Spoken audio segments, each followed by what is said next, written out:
샬롬, 사랑하는 성도 여러분, 귀하고 복된 하루가 시작되었습니다. 신실하시고 참 좋으신 우리 하나님께서 오늘도 우리를 불러주시고 또 이렇게 함께하고 계십니다. 할렐루야. 우리 하나님을 바라보면서 감사하는 마음, 간절한 마음으로 오늘 새벽 예배 시작하도록 하겠습니다. 다 같이 기도하겠습니다. 사랑과 은혜가 풍성하신 존귀하신 하나님 아버지 감사합니다. 지난밤도 주님께서 은혜로 쉬게 하시고 회복하게 하시고 이렇게 첫 시간부터 주님을 만나 예배로 만나게 하여 주시니 감사합니다. 하나님 아버지, 이 세상의 풍파는 너무나 크고 깊고 어렵고 우리를 힘들게 합니다. 그러나 예배를 통하여 우리 주님께서 우리에게 필요한 힘과 능력과 은혜를 베풀어 주실 줄로 믿습니다. 그러므로 오늘 예배를 통하여 우리 주님께서 우리를 챙겨 주시옵시고 버릴 것은 버리게 하시고 취할 것은 취하게 하심으로 말미암아 오늘도 주님과 함께 이 세상을 이겨내고 주님께서 원하시는 아름다운 열매를 맺게 하여 주시옵소서. 감사하며 예수님의 이름으로 기도합니다. 아멘. 할렐루야. 우리 다 같이 찬송하시겠습니다. 찬송가 292장입니다. 주 없이 살 수 없네. 292장 함께 찬송하십니다.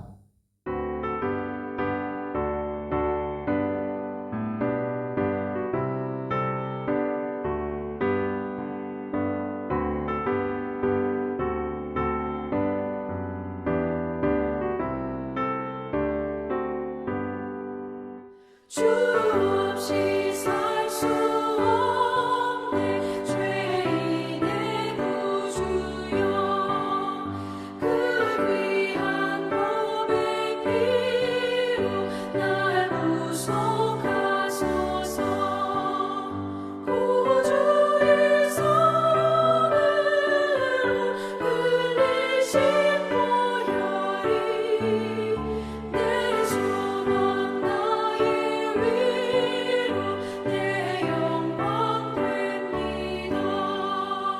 주 없이 살 수 없네 나 혼자 못 서리 힘없고 부족하며 지혜도 없도다 내 주는 나의 생명 또 나의 힘이라 주님을 의지하여 지혜를 얻으리 주 없이 살 수 없네 내 주는 아신다 내 영의 깊은 간구 마음의 소원을 주밖에 나의 마음 위하여 주리요 내 마음 위로하사 영원케 하시네 주 없이 살 수 없네 세월이 흐르고 이 깊은 고독 속에 내 생명 끝나도 사나운 풍랑일 때 날 지켜주시니 내 곁에 계신 주님 늘 힘이 됩니다.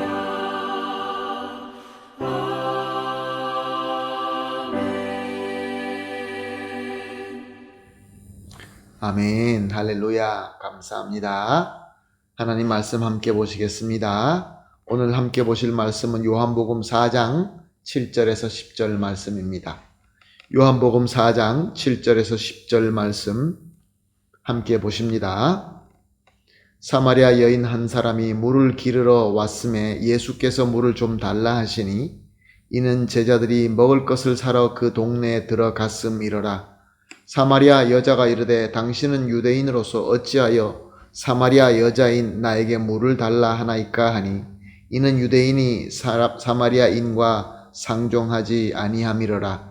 예수께서 대답하여 이르시되 내가 만일 하나님의 선물과 또 내게 물 좀 달라 하는 이가 누구인 줄 알았더라면 내가 그에게 고하였을 것이요 그가 생수를 내게 주었으리라. 아멘. 예수님께서는 당시 유대인들에게 금기된 사마리아로 들어가셔서 수가라는 동네에 이르십니다. 성경학자들은 이 수가 동네가 구약 성경의 세겜과 같은 지역일 것이다 라고 이야기를 합니다. 여기에는 옛날 야곱의 우물이 있었습니다. 예수님께서는 급하게 유대 땅을 떠나오신 이후로 피곤하셔서 그 우물 곁에 앉으셨습니다. 그리고 제자들은 동네로 먹을 것을 구하러 갔습니다. 그때가 유대인의 시간으로 6시였습니다. 6시는 지금 우리 시간으로는 정오 시간입니다. 하루 중에 가장 뜨거운 시간이었죠. 7절 말씀을 보게 되면 그 시간에, 그 뜨거운 시간에 한 사마리아 여인이 물을 기르러 왔고 예수님은 그녀에게 물을 좀 달라고 요청하는 것을 볼 수 있습니다. 여기서 우리는 질문할 수 있습니다. 왜 이 사마리아 여인은 아무도 오지 않는 그 뜨거운 시간에 우물에 물을 찾으러 왔을까요? 이것으로 이 여인은 분명히 가난한 여인이다라는 것을 알 수 있습니다. 만약에 부자였으면 종을 시켜서 물을 떠왔겠죠. 또한 정오에 온 것을 보면서 분명히 사람들과 만나는 데 문제가 있는 여인이다라는 것을 추측해 볼 수 있습니다. 아무리 가난하다 할지라도 꼭 가장 뜨거운 시간에 우물을 올 필요도 없었고 또 아무도 오지 않는 그 시간에 우물을 찾을 필요는 없었기 때문에 그렇습니다. 그리고 또한 예수님께서는 왜 이 사마리아 여인에게 물을 달라고 요청하셨을까요? 예수님은 당시에 젊은 청년이셨습니다. 건강하시고 힘이 있는 청년이셨습니다. 그러므로 그는 스스로 물을 떠먹을 수 있었습니다. 그러므로 예수님이 그녀에게 물을 달라고 했던 것은 물을 얻어 마시기 위해서가 아니라는 것을 볼 수 있습니다. 또한 예수님은 유대인이었습니다. 당시 유대인들은 사마리아인에게 말을 걸지 않았습니다. 사마리아인에게 말을 거는 것은 부정한 일이었기 때문에 그렇습니다.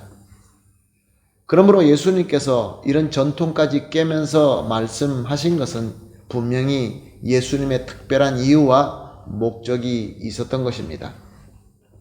사마리아 여인 입장에서도 처음 보는 유대인이 자기에게 말을 걸어오는 것도 좀 이해할 수가 없었을 것이고 또 물을 달라는 것도 이상하게 생각할 수도 있었고 불쾌할 수도 있었습니다. 그러나 그녀는 반응을 합니다. 9절에 보게 되면 사마리아 여자가 이르되 당신이 유대인으로서 어찌하여 사마리아 여자인 나에게 물을 달라 하나이까. 여기서 예수님께서 이렇게 말씀하십니다. 10절 말씀입니다. 예수께서 대답하여 이르시되 내가 만일 하나님의 선물과 또 내게 물 좀 달라 하는 이가 누구인 줄 알았더라면 내가 그에게 고하였을 것이요 그가 생수를 내게 주셨으리라. 아멘. 사랑하는 성도 여러분, 이 예수님의 말씀으로 왜 예수님께서 전통까지 깨어가면서 이 여인에게 물을 달라고 하셨는지를 알 수 있습니다. 예수님께서는 이 사마리아 여인을 불쌍히 보시고 생수를 주시기로 결정하신 것입니다. 가난하고 문제가 많아서 사람들을 피하여 정오에나 우물에 물을 가지러 올 수밖에 없던 이 여인을 예수님께서는 불쌍히 보시고 은혜를 베푸신 것입니다. 모든 유대인들의 전통과 습관까지도 깨시면서 그녀에게 말을 걸어 오신 것입니다. 사랑하는 성도 여러분, 지금 우리 예수님께서 승천하시고 성령이 오신 이 은혜의 시대에 이렇게 정오 시간에 우물을 찾을 수밖에 없는 저와 여러분에게 우리 예수님과 그의 은혜는 어떻게 찾아오고 있습니까? 지금 예수님은 어떤 방법으로 나를 찾으시며 나에게 말을 거시며 물을 좀 달라고 요청하시는 것입니까? 예수님이 물이 필요해서 우리를 찾아오시는 것입니까? 그렇지 않습니다. 예수님은 지금도 말씀과 주님의 공동체 교회를 통하여 나에게 물을 달라 나의 헌신을 요구하고 계십니다. 어쩌면 이해도 잘 안 되고 이상하기도 하고 귀찮기도 하고 불쾌하게 느껴질 수도 있습니다. 그러나 나를 반응하게 하십니다. 나를 반응하게 하시는 예수님. 비록 내가 잘 이해할 수는 없지만 그 예수님이 나를 찾아오는 이유는 나를 불쌍히 여기시고 나에게 특별한 선물, 은혜를 주시기 위함이다 라는 오늘 귀한 메시지입니다. 사랑하는 성도 여러분, 오늘 우리를 찾아오시는 예수님과 예수님께서 나에게 요청하시는 음성을 듣게 되시고 깨닫게 되시기를 예수님의 이름으로 축복합니다. 그러므로 함께 우리 이렇게 기도하십시다. 합심하여 기도하는 세 가지 제목입니다. 첫 번째, 오늘도 우리에게 물을 달라고 찾아오시는 그리스도를 발견하고 바른 반응을 하게 하소서. 두 번째, 우리에게 물을 달라시는 주님과 이로 인한 주님의 선물과 영생이 무엇인지 바르게 깨닫게 하여 주시옵소서. 그리고 마지막으로 이 그리스도의 긍휼과 부르심의 은혜를 우리가 바르게 알고 항상 순종하게 하여 주시옵소서. 세 가지 기도 제목을 놓고 기도하시고 개인적으로 기도하신 이후에 오늘 하루를 시작하도록 하겠습니다. 다 같이 기도하겠습니다. 하나님 아버지 감사합니다. 오늘도 귀한 말씀을 주시고 깨달음을 주시고 또 이 시대에 필요한 도전을 주시니 감사합니다. 하나님 아버지, 오늘도 우리에게 물을 달라고 찾아오시는 그리스도를 발견할 수 있게 하여 주시옵시고 이에 바른 반응을 할 수 있게 하여 주시옵소서. 또한 우리에게 물을 달라고 하시는 우리 주님과 이로 인한 주님의 선물과 영생이 무엇인지 올바로 깨닫고 그것을 우리가 믿음으로 받아들일 수 있게 하여 주시옵소서. 그래서 그리스도의 긍휼과 부르심의 은혜를 우리가 바로 알고 항상 순종할 수 있게 하여 주시옵소서. 감사하며 예수님의 이름으로 기도합니다. 아멘.